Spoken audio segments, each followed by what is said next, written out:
Andrei Šmakov on uskumatult positiivne ja väsimatu eluenergiaga. Töö on ta elu ja ta naudib seda täiel rinnal. Edasis ilmuva Bonaparte Eluakadeemia intervjuude sarjas kohtusin 30-aastase kogemusega karismaatilise koka Andrei Šmakoviga, kes on Moskvas Metropoli hotelli restorani Sava peakokk. Peakokk Andrei Šmakov oli enne mileeniumi vahetust tööl Bonaparte'i Prantsuse restorani köögis koos eelnevalt intervjueeritud koka Dimitri Mägiga. Andrei kuumas köögis ja Dimitri külmas, juhendajaks Prantsuse peakokk Serge Ferry. Omavahel on nad head sõbrad siiani. Mõlematel on nüüd oma Michelin tärnid, üks tegutseb Londonis, teine Moskvas.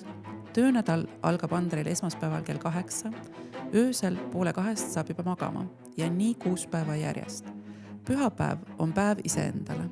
Siis käib ta kas teatris, muuseumites, kontserditel või sõpradega saunas lõõgastumas. Eestisse tuleb ta pere juurde puhkama. Seda vaatamata sellele, et peres on 2 restorani ja 3 tütart. Igapäevaselt on restoranid naise Leena õlul. Lisaks on Andrei Moskvas Novikovi kokakoolis õppejõud, kirjutanud oma kokaraamatu ja juhendanud 2 hooaega Vene Masterchef Kids laste kokandussaadet. Andrei on esinenud ka CNN kanalil Anthony Bourdaini saates Venemaa episoodis, tutvustades seal viina kõrvale kohustuslikku zakuskat. Lapsepõlves oli tal unistus näitlejaks saada.